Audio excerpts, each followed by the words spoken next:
Salut tout le monde! Ayez pas peur, je suis pas maquillée parce que aujourd'hui j'ai décidé de faire une vidéo haul produits de pharmacie slash première impression. Donc je vais vraiment essayer les produits que j'ai achetés devant vous pour vous donner ma première impression. Puis aussi, deuxième chose, on n'est pas dans le même décor que d'habitude, vous l'aurez remarqué pour celles qui sont habituées à ma chaîne. Et c'est normal, c'est parce que moi j'utilise simplement la lumière du jour pour filmer.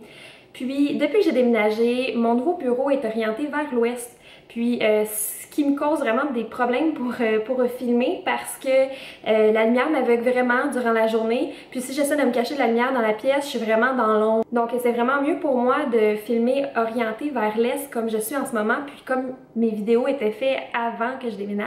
Donc, longue histoire courte pour vous dire que je suis pas dans le même décor que d'habitude, je suis dans mon salon. Et ceci dit, on va passer tout de suite au haul de mes produits de pharmacie. Je me suis procuré quelques produits NYX en pharmacie. Pour ceux et celles qui ne le savent pas, maintenant NYX est disponible dans les pharmacies Jean Coutu. Du moins, en tout cas dans la mienne, je crois que c'est pas mal dans toutes les pharmacies Jean Coutu si je me trompe pas. Puis, j'avais beaucoup entendu parler de la base pour camoufler les pores de NYX, la Pore Filler. J'ai vraiment entendu des bonnes critiques, puis moi je suis toujours à la recherche d'une bonne base pour camoufler les pores de peau. Je vais tout de suite appliquer ça, j'ai déjà mis mon hydratant sur mon visage. Ok, en partant, c'est une base qui est teintée. Je m'attendais pas à ça, normalement, je sais pas pourquoi, vu que la bouteille est blanche, peut-être je m'attendais à une base transparente. Ça ressemble beaucoup à la couleur de la base Porefessional de Benefit. Puis ça a pas mal la même texture aussi. Puis ça sent pas mal la même chose, donc peut-être que c'est un bon doux pour cette base-là. Donc je vais l'appliquer dans les zones où j'en ai besoin. Alors la zone T, mon nez, mon front et mon menton. Ce qui est bon avec une base pour camoufler les pores, c'est vraiment d'appliquer avec les doigts. Puis de venir peser sur la peau pour vraiment aller lisser les pores qui sont visibles. Ça a l'air de paraître déjà un petit peu. Je vous dirais que c'est comme, ça lisse un petit peu plus ma peau, mais rien de dramatique. Puis elle sent vraiment bonne, c'est vraiment un parfum frais. Ensuite, je me suis procuré une éponge de Real Techniques. Pour ceux qui connaissent pas Real Techniques, c'est une marque qui a été élaborée finalement par deux YouTubers. Puis c'est vraiment des bons produits qui sont abordables. Les éponges Real Techniques ou les produits, là, ils font des pinceaux, des éponges, etc. C'est disponible au Walmart de ce que j'en sais. Sinon, ils ont un site internet. Puis, je l'ai vu dernièrement au Jean Coutu, à mon Jean Coutu. J'avais jamais vu ça avant, donc je pense que c'est comme une nouvelle collaboration. Puis, c'était vraiment les mêmes produits qui étaient disponibles au Walmart, etc. Donc, l'éponge, ça ressemble à ça ici. C'est quand même différent du Beauty Blender parce que le Beauty Blender a vraiment un embout comme ça finalement, mais il est rond à la base. Puis, celui-ci est vraiment plat. J'ai déjà humidifié l'éponge pour l'essayer, donc normalement elle est plus petite que ça, mais à sa pleine grandeur, elle a l'air de ça. Puis vraiment la texture, je trouve que ça ressemble beaucoup au Beauty Blender. J'ai essayé d'autres éponges, puis je trouvais que c'était vraiment pas pareil le feeling, si on veut, quand on serrait l'éponge. Pour essayer cette éponge-là, j'ai acheté un nouveau fond de teint, ben un nouveau, je vous dis nouveau, mais c'est nouveau pour moi. C'est le Infaillible Pro Matte de L'Oréal. Puis c'est ça, il y avait vraiment pas beaucoup de teintes, donc je sais pas si c'est les teintes qui sont limitées ou si c'est Jean Coutu qui en tenait moins que la totalité des teintes. Je trouve que c'est vraiment plus à sous-ton rose ce fond de teint-là. Puis les teintes avaient l'air plus à sous-ton jaune dans l'autre gamme du Infaillible, je crois que c'est le Pro Glow. Mais étant donné que je veux vraiment pas un fond de teint qui fait l'effet glowy, j'ai vraiment pris celui Pro Matte. Donc, j'ai essayé de choisir la couleur qui allait fitter le plus. Alors, on va voir tout de suite si ça fonctionne avec mon teint de peau. Le fond de teint a un embout comme ça ici, donc c'est quand même pratique. C'est pas un fond de teint où on doit aller chercher avec les doigts ou quoi que ce soit. C'est quand même hygiénique, même si c'est toujours mieux avec une pompe. Ouh, c'est vraiment liquide. Je sais pas si c'est parce que je l'ai pas brassé, là, mais c'est vraiment liquide. Quand même assez, là. Vous voyez? Juste là, je viens de l'appliquer, puis ça descend tranquillement sur mon doigt. Donc, ce que j'aime faire avec le fond de teint, c'est l'appliquer sur mon visage, comme ça. Puis là, je vais prendre mon miroir parce que si je me regarde dans l'écran de ma caméra, c'est vraiment plus difficile. Ouais, c'est assez... j'ai voulu y aller dans le plus jaune, là, puis c'est assez jaune, finalement. Je sais pas s'il s'oxyde ce fond de teint-là, on va voir par la suite, mais s'il s'oxyde, ça va être encore plus jaune. Ok, l'éponge, elle va super bien. Elle applique le fond de teint vraiment bien. Elle n'a pas l'air de trop prendre de fond de teint non plus. Je dirais que la couvrance est définitivement pas moyenne pour moi. Je trouve que j'ai des fonds de teint qui sont vraiment plus couvrants, vraiment, je sais pas, qui donnent un effet vraiment plus lisse à la peau. Je pense au fond de teint Fit Me de Maybelline qui est vraiment comme, vraiment super bon, puis c'est le même prix. Puis je trouve que la gamme de couleurs est comme plus élaboré, puis je trouve aussi que le fini est plus beau. Définitivement pas un fond de teint qui a une couvrance moyenne, comme je disais. Je suis un peu déçue pour vrai, là. Je sais qu'il y a plein de gens qui l'aiment ce fond de teint-là, mais je trouve que bon, il est comme, c'est un fond de teint bien ordinaire pour moi, là. Pour continuer, parce que là j'ai vraiment besoin d'appliquer du cache-cerne, puis cacher mes rougeurs parce que le fond de teint n'a définitivement pas fait le travail pour cacher les rougeurs suffisamment. Je vais utiliser un cache-cerne de NYX qui est le cache-cerne photogénique HD. Donc, il ressemble à ça ici. J'ai choisi la couleur, je vais vous dire ça, CW01. Donc, je crois que c'est la plus pâle, mais je suis pas certaine, là, mais c'est quand même assez pâle comme cache-cerne. Puis pour ceux qui ne savent pas, NYX font des produits qui sont cruelty free, donc c'est super bien comme marque pour ça. J'ai utilisé ce cache-cerne-là pour cacher mes rougeurs, parce que c'est un cache-cerne que je crois qui est quand même assez pigmenté de ce que j'ai entendu. Ouais, c'est quand même assez pigmenté, mais c'est un peu sous ton rose. Je vais venir l'utiliser vraiment pour cacher mes rougeurs, puis je vais utiliser mon cache-cerne adoré Age Rewind que j'ai racheté ici. C'est pas comme un produit que j'ai jamais essayé, là, ça fait plusieurs fois que je rachète, mais je me suis dit que pour compléter le maquillage aujourd'hui, j'allais utiliser celui-là pour cacher mes cernes sous les yeux. Donc je vais commencer avec celui de NYX. Je vais l'appliquer au bâton comme ça, puis je vais venir l'estomper avec l'éponge de Real Techniques ici.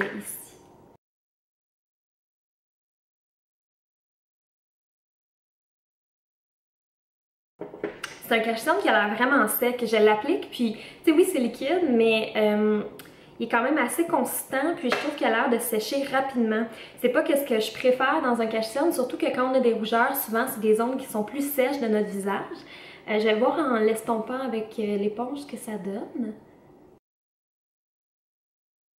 Je trouve vraiment que cet espace-là de l'éponge, c'est comme le plus facile à utiliser parce que l'éponge se tient pas vraiment d'une autre manière, à mon avis, que comme ça. À moins qu'on la tienne à la base, mais je trouve qu'elle se tient vraiment bien comme ça. Donc à date, j'ai juste utilisé cette surface-là. Puis l'éponge, là, so far so good, est vraiment bonne. Je dirais que c'est vraiment un bon dupe du Beauty Blender. Ok, alors je trouvais ça sec à l'application, puis je pense que ce serait pas une bonne idée d'utiliser ce cache-cerne-là pour les cernes justement, parce que ce serait trop sec sous l'œil, puis je pense que ça finirait par craquer, mais je l'ai jamais essayé, mais en tout cas, la texture du produit me donne cette impression-là. Mais pour le reste du visage, je trouve que ça s'applique vraiment bien avec le Beauty Blender, puis c'est peut-être aussi parce qu'il y a de l'eau dans l'éponge, puis ça vient humidifier un petit peu le produit, donc c'est peut-être pour ça que ça aide puis que ça s'applique bien avec l'éponge. Je vais poursuivre avec mon adoré Age Rewind de Maybelline. C'est dans mes produits Ride or Die, c'est vraiment un de mes produits préférés. Je trouve qu'il va super bien, le produit est super souple, il s'applique vraiment bien, il s'estompe bien aussi. Excusez, j'essaie de l'ouvrir. Puis c'est super pratique parce qu'il y a une éponge sur l'embout. Je vais venir l'appliquer directement sous mes yeux. Comme je vous dis, je l'ai utilisé souvent celui-là, mais j'avais besoin de produits complémentaires pour tester mes produits aujourd'hui. Donc comme vous voyez, c'est vraiment comme éclaircissant sous les yeux en plus. Puis la teinte jaune, ça vient vraiment donner un éclat bonne mine au regard. Donc je l'applique comme ça, puis après je viens l'estomper toujours avec un Beauty Blender. Cette fois-ci c'est avec l'éponge de Real Techniques. Puis ça s'estompe trop bien, ok? C'est vraiment là, c'est un genre de cache-cerne qui peut rester toute la journée. Vous pouvez l'utiliser aussi si vous n'avez pas les paupières qui sont trop huileuses sur vos paupières pour venir appliquer vos poudres, vos ombres à paupières par la suite. Puis ça tient super bien, ça aide vraiment à tenir les ombres à paupières. Puis ça vient aussi camoufler les rougeurs que vous pourriez avoir sur les paupières. Je l'aime trop, c'est comme vraiment un produit que j'adore. Voilà! Je vais vous zoomer un peu pour que vous puissiez voir le résultat. Donc, je trouve vraiment que ça fait un beau teint finalement, mais je suis vraiment venue unifier le teint avec le Age Rewind parce que sinon, je trouvais qu'il y avait comme des petites lacunes au niveau du teint. Le cacheteur n'était pas nécessairement la bonne teinte pour aller avec le fond de teint infaillible finalement. Donc ça a l'air de ça. Pour terminer la base de mon teint, je vais venir appliquer une poudre pressée qui est la Fit Me de Maybelline Matte & Poreless que j'aime beaucoup. Toute la gamme Matte & Poreless est vraiment bonne, je trouve.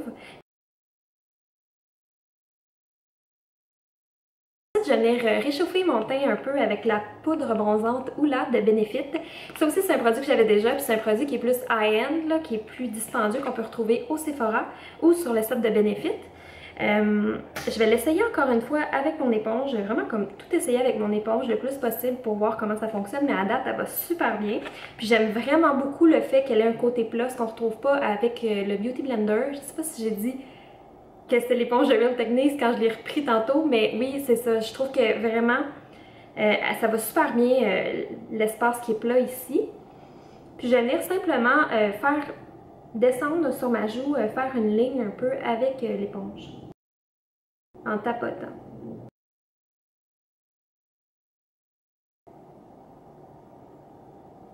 Mon miroir il est vraiment petit là-dedans, là, mais j'essaie de le faire avec. C'est pas le miroir idéal pour se maquiller. Je prendrais pas ça normalement. Vraiment parce que je me filme. Ensuite, je vais essayer un produit que vraiment j'avais beaucoup entendu parler, puis je voulais donc l'essayer, mais il était donc juste disponible aux États-Unis, tu sais. Puis c'est les blushs Bec Blush de Milani. Puis je savais tellement pas que c'était disponible au... c'est où? Au Maxi. Je me promenais au Maxi l'autre fois, puis je suis allée dans l'allée des cosmétiques, puis j'ai vu qu'il y avait les blushs de Milani. Puis j'entendais toujours que c'était seulement disponible genre au Target ou aux États-Unis. Puis on n'en avait pas, puis faire venir ça, ça coûtait vraiment beaucoup de frais de shipping finalement.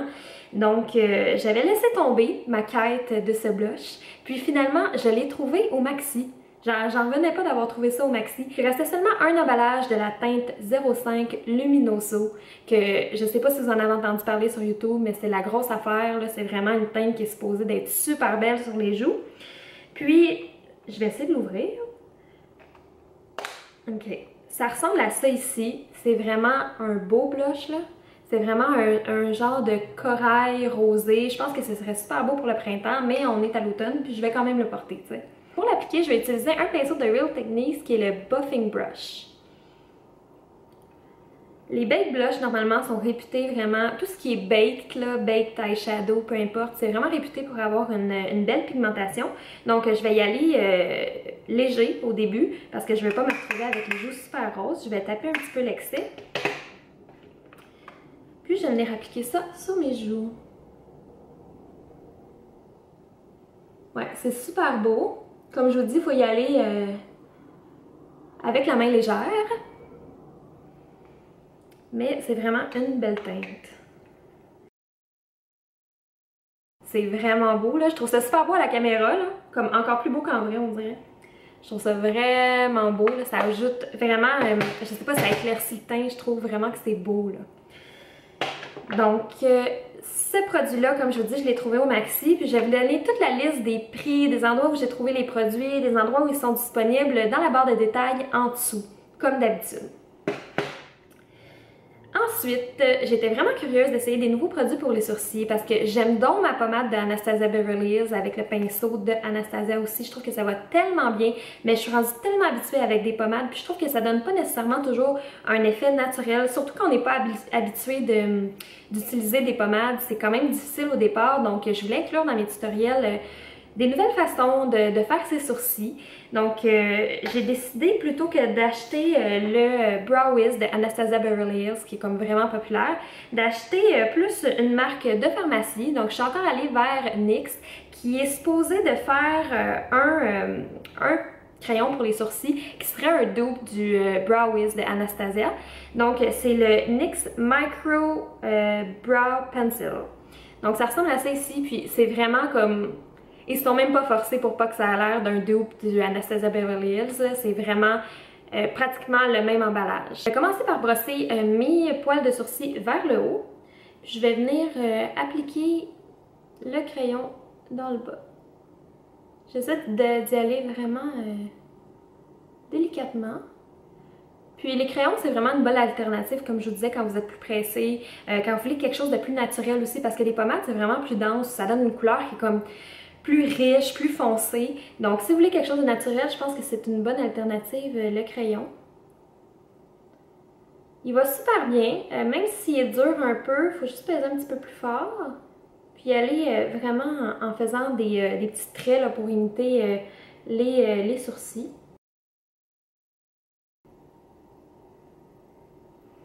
C'était vraiment facile. C'est une technique, comme je vous disais, qui est utile pour quand vous n'avez pas beaucoup de temps, quand vous voulez juste rajouter un petit peu de crayon dans vos sourcils, mais rien de trop excentrique. Je trouve que c'est une bonne alternative, même si j'aime beaucoup ma pommade, là, parce que je trouve que ça fait vraiment quelque chose qui est plus défini.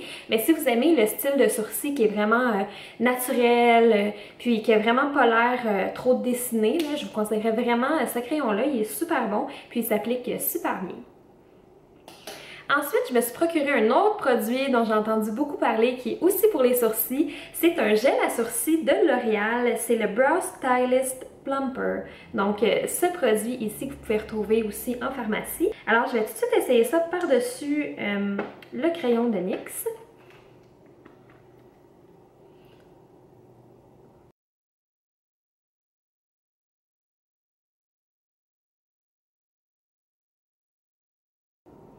Je trouve que l'embout est vraiment pratique parce qu'il est vraiment tout petit.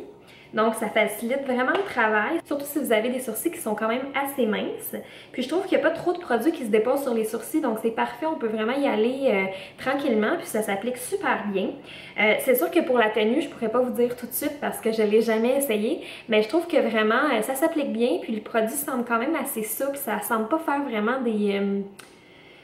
des motons de poils de sourcils, si vous comprenez ce que je veux dire. Donc je pense que c'est vraiment un bon produit. Celui-là ici, je l'aime beaucoup jusqu'à maintenant.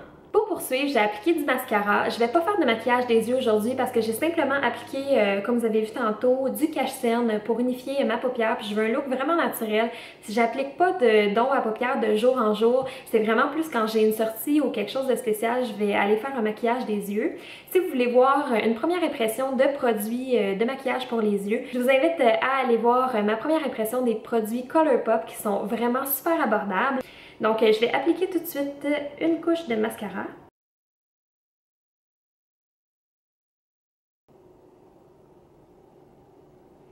Le dernier produit que je vais vous présenter, je l'avais comme oublié dans ma présentation, puis j'avais comme complètement oublié que c'est pas un produit qui est nécessairement abordable, c'est pas un produit de pharmacie non plus. C'est un produit que je me suis procuré au Sephora, puis j'avais tellement hâte de l'essayer. C'est le All Nighter de Urban Decay. Donc c'est un produit de finition, un spray de finition. Donc ça se présente comme cela, puis il y a comme deux bouchons. Puis c'est une pompe comme d'habitude parce que c'est un spray pour le visage. Puis celui-là, ok, c'est un produit dont j'ai entendu parler, puis qui paraît qu'il est donc bon, puis qui tient donc bien, puis qui est donc léger sur la peau. Donc si ça vous intéresse d'avoir comme un review sur le produit, parce que c'est certain que je pourrais pas vous dire tout de suite si ça a bien aidé à tenir mon maquillage, je vous invite à me l'écrire en commentaire, puis ça va me faire plaisir de vous donner comme du feedback sur ce que je pense de ce produit-là. Donc je vais tout de suite l'appliquer. Ça sent tellement bon, ça sent super frais. Je suis comme pas habituée à ça parce que celui de NYX, ben, il est correct, là, mais il sent pas nécessairement super bien, super bon, super bien, tu sais. Ouais, ça sent vraiment bon. C'est vraiment frais sur le visage. On dirait que ça rafraîchit vraiment le visage, on le sent pénétrer dans le visage. Je vous remercie d'avoir regardé ma vidéo de première impression de produits de beauté de pharmacie. Si vous avez apprécié, je vous invite à me laisser un petit thumbs up et vous inscrire à ma chaîne. À la prochaine!